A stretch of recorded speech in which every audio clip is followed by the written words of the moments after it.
اعوذ باللہ من الشیطان الرجیم بسم اللہ الرحمن الرحیم وَلَقَدْ ضَرَبْنَا لِلنَّاسِ فِي هَذَا الْقُرْآنِ مِنْ كُلِّ مَثَلٍ، اور ہم نے تو انسانوں کے لیے اس قرآن میں تمام مثالیں بیان کر دی ہیں، ہر طریقے سے بات کو کھول دیا ہے، کتنے ہی اسلوب ہم نے اختیار کر لیے ہیں، کتنی ہی ترتیب سے بات بتا دی ہے، لعلہم یتذکرون، شاید کہ وہ دھیان کریں تاکہ وہ توجہ کریں، سبق حاصل کریں۔ قرآن عربی غیر ذی عوج، اور ہم نے اس کو بنا دیا ہے قرآن عربی، فصیح اور بلیغ عربی زبان میں یہ قرآن ہم نے اتارا ہے، غیر ذی عوج، اس میں کہیں بھی کوئی ٹیڑھ نہیں ہے، کوئی کجی نہیں ہے، سلیس ہے، اس میں کہیں پہیلیاں اور بجھارتیں نہیں بجھوائی گئی ہیں۔ اس میں جو ہے بعض اوقات ہوتے ہیں کچھ لوگ جو ہیں اپنے علم کا دھونس جمانے کے لیے ثقیل الفاظ استعمال کریں گے، خاص طور پر وہ نہیں، اللہ تعالیٰ تو بڑی سلیس زبان کے اندر وَلَقَدْ يَسَّرْنَا الْقُرْآنَ لِلذِّكْرِ فَهَلْ مِن مُدَّكِرٍ، ہم نے تو آسان بنایا قرآن کو ذکر کے لیے، تو ہے کوئی جو اس سے ذکر حاصل کرے۔ قرآن عربی غیر ذی عوج لعلہم یتقون، شاید کہ وہ تقوی کی روش اختیار کریں۔ ضرب اللہ مثلا رجلا فیہ متشاکسون ورجلا سلما لرجل هل یستویان مثلا الحمد للہ بل اکثرهم لا یعلمون۔ اب یہ توحید عملی کے لیے ایک تمثیل دی جا رہی ہے۔ اللہ نے ایک مثال بیان فرمائی ہے ایک شخص کی، ایک ایسا غلام ہے جس کے کئی آقا ہیں، چار آدمیوں نے مل کر خرید لیا ایک غلام، اب وہ غلام چار کا غلام ہے، چار اس کے آقا ہیں۔ اب آپ اندازہ کیجئے کہ اس کی جان کس مصیبت میں آئے گی، ایک آقا کچھ کہہ رہا ہے، دوسرا کچھ کہہ رہا ہے، ایک باس جو ہے وہ کچھ کہہ رہا ہے، دوسرا باس کچھ اور کہہ رہا ہے۔ یہ جو ایڈمنسٹریشن کا اور مینجمنٹ کے جو اصول ہیں، تو اس میں جو سیدھی لائن جب تک نہ ہو اس سے تو سارا فساد بچ جاتا ہے۔ اب وہ جو بیچارہ غلام ہے جسے چار آقاؤں کو خوش کرنا ہے، اس کی تو جان ہر وزیر کے اندر ہے۔ وَرَجُلًا سَلَمًا لِرَجُلٍ، اور ایک شخص ہے جو پورا کا پورا ایک شخص کا غلام ہے۔ تو ایک آقا کو راضی کر لینا، اس کی خدمت کرنا، اس کو مطمئن کرنا کتنا آسان ہے، جبکہ ایک سے زائد آقاؤں کو مطمئن کرنا اور خوش رکھنا اور ان کی خدمت کا حق ادا کرنا بہت مشکل ہے۔ یہی شرک اور توحید کا معاملہ ہے، ایک اللہ کے بندے بن جاؤ، اسی میں سکون ہے، اسی میں اطمینان ہے، اسی میں چین ہے، ذہنی سکون اور قلبی اطمینان بھی اسی میں ہے، روحانی سکون بھی اسی میں ہے۔ اور جب تم یہ کہ یہ شرک اور بہت سے دیوی اور بہت سے دیوتا، تو ہر وقت جو ہے وہ جان کانپتی رہے گی کہ ایک دیوی راضی ہو رہی تو دوسری ناراض ہو رہی ہے، اور ایک دیوتا جو ہے اس کی کوئی ڈنڈوت کی ہے تو دوسرا ناراض ہوگا کہ میرے ہاں کوئی چڑھاوا نہیں چڑھایا، تو یہ تو ان کی جان تو ہر وقت جو ہے مصیبت کے اندر رہے گی۔ ضرب اللہ مثلا رجلا فیہ شرکاء متشاکسون، اور وہ شریک جو ہے اس کے آقا وہ زندی بھی ہیں، ایک دوسرے کے ساتھ اراد رکھنے والے بھی ہیں، تو اس کا کیا حال ہوگا اس غلام کا جو ان چار آقاؤں کا غلام ہے۔ ورجلا سلما لرجل، اور ایک جو غلام وہ ہے، ایک شخص وہ ہے کہ جو ایک ہی آدمی کا غلام ہے۔ هل یستویان مثلا، کیا یہ برابر ہو سکتے ہیں مثال میں؟ الحمدللہ، کل تعریف اللہ کے لیے، یعنی یہ کہ صاف بات ہو گئی کہ توحید ہی صحیح راستہ ہے، بل اکثرهم لا یعلمون، لیکن یہ کہ ان کی اکثریت علم نہیں رکھتی۔ انک میت وانہم میتون، اے نبی آپ کو بھی وفات پانا ہے، موت آپ پر بھی وارد ہوگی اور یہ سب بھی مریں گے۔ ثم انکم یوم القیامت عند ربکم تختصمون، پھر تم اپنے رب کے پاس قیامت کے دن آپس میں جھگڑو گے۔ کیا جھگڑو گے؟ حضور کہیں گے کہ میں نے تو یہ ان کو بتا دیا تھا سارا کچھ، اللہ جو تو نے بھیجا تھا میں نے پہنچا دیا تھا۔ ان میں سے ہو سکتا ہے کچھ کھڑے ہو کر یہ پلی لیں کہ نہیں مجھ تک بات نہیں پہنچی تھی، یہ جھگڑا ہوگا پھر، کیونکہ اللہ تعالیٰ نے تو بھیجا محمد رسول اللہ صلی اللہ علیہ وسلم کو، اور جواب دہی ان سے بھی ہوگی۔ سورہ اعراف کی آیت نمبر 6 بڑے اہم آیات میں سے ہے وہ قرآن مجید کے، فَلَنَسْأَلَنَّ الَّذِينَ أُرْسِلَ إِلَيْهِمْ وَلَنَسْأَلَنَّ الْمُرْسَلِينَ، ہم ان سے بھی پوچھیں گے جن کے طرف رسولوں کو بھیجا، اور ان سے بھی پوچھیں گے جنہیں رسول بنا کر بھیجا۔ تم نے ہمارا پیغام پہنچا دیا تھا؟ جی ہم نے پہنچا دیا تھا۔ اسی لیے حضور نے گواہی لے لی تھی حجۃ الوداع میں، الا هل بلغت، لوگوں میں نے پہنچا دیا کہ نہیں؟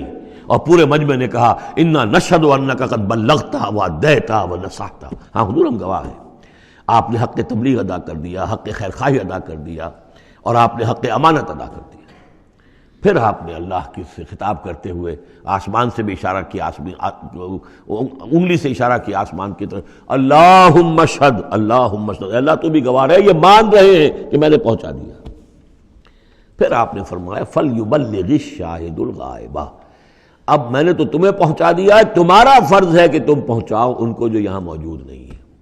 یہ ہے سلسلہ جو شروع کیا ہے، یہ گویا کہ جو میں نے کل بتایا تھا رسول و رسول اللہ ہے۔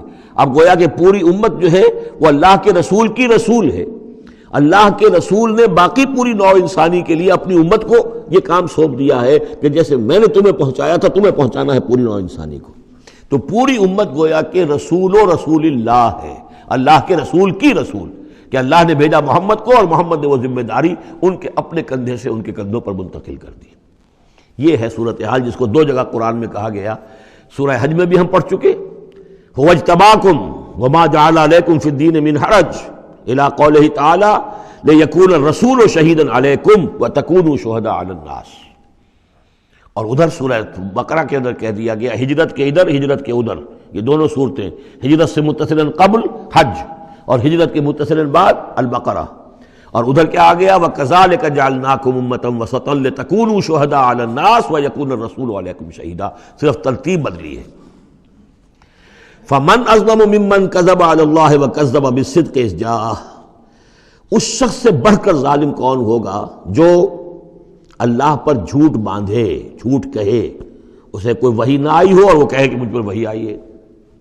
وَكَذَّبَ بِالصِّدْقِ، یا اور یہ این اور یہ دونوں جمع کیجیے گا، وہ بعد میں بتاؤں گا۔ وَكَذَّبَ بِالصِّدْقِ، اور جھٹلائے سچی بات کو جب کہ اس کے پاس آ گئی۔ یہ دونوں ایک شخص کے کردار بھی ہو سکتا ہے کہ وہ اللہ پر جھوٹ تہمت جو ہے جڑ رہا ہے اور خود جو ہے جو اللہ کی طرف سے حق آیا ہے اس کی نفی کر رہا ہے، تردید کر رہا ہے۔ اور یہ دو اشخاص بھی ہو سکتے ہیں کہ ایک تو وہ سب سے بڑھ کر ظالم ہے کہ جس اس کو وحی نہ آئی ہو اور وہ کہے کہ وحی آئی ہے، اس نے کوئی بات اپنے جی سے گھڑ کر اللہ کی طرف منسوب کر دی، تو یہ کہ اس سے بڑھ کر ظالم کوئی نہیں ہو سکتا۔ تو اسی طرح اسی درجے کا ظالم وہ ہے کہ جس کے پاس اللہ کا کلام آ جائے، صدق آ جائے، سچائی آ جائے، وہ اس کو جھٹلا دے۔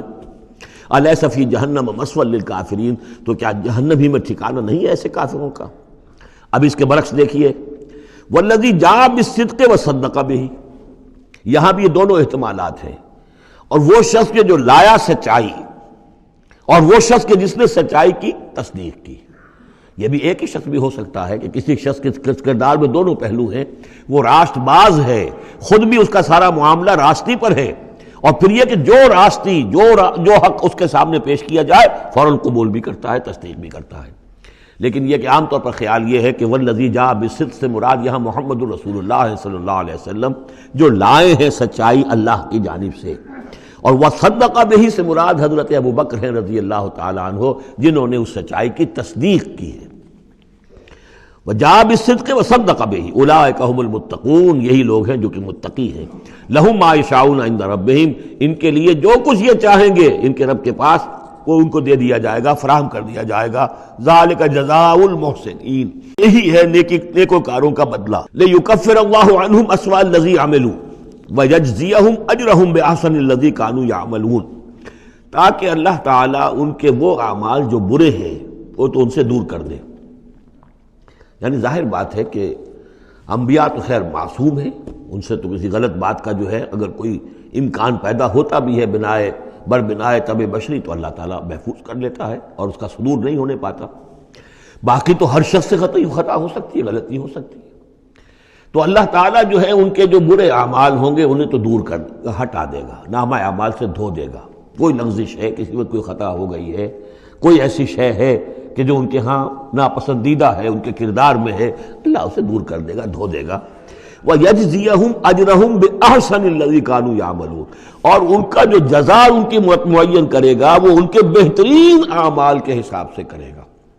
ظاہر بات ہے ہر نیکوکار کے تمام اعمال ایک جیسے نہیں ہوتے، نیکی کے بھی درجات ہیں، اونچے درجے کی نیکی، اس سے کمتر درجے کی نیکی، اس سے کمتر درجے کی نیکی، لیکن اللہ جب اس کی جزا کا معاملہ طے کرے گا، مقام و مرتبہ، تو اس کے بلند ترین جو اعمال ہیں اس کے حساب سے اللہ تعالیٰ اسے جنت میں مقام عطا فرمائے گا۔ جو برے ہیں ان کو دھو دے گا، پاک کر دے گا۔ والذی جاء بالصدق وصدق بہ اولئک هم المتقون لهم ما یشاؤون عند ربہم ذلک جزاء المحسنین لیکفر اللہ عنہم اسوأ الذی عملوا ویجزیہم اجرہم باحسن الذی کانوا یعملون۔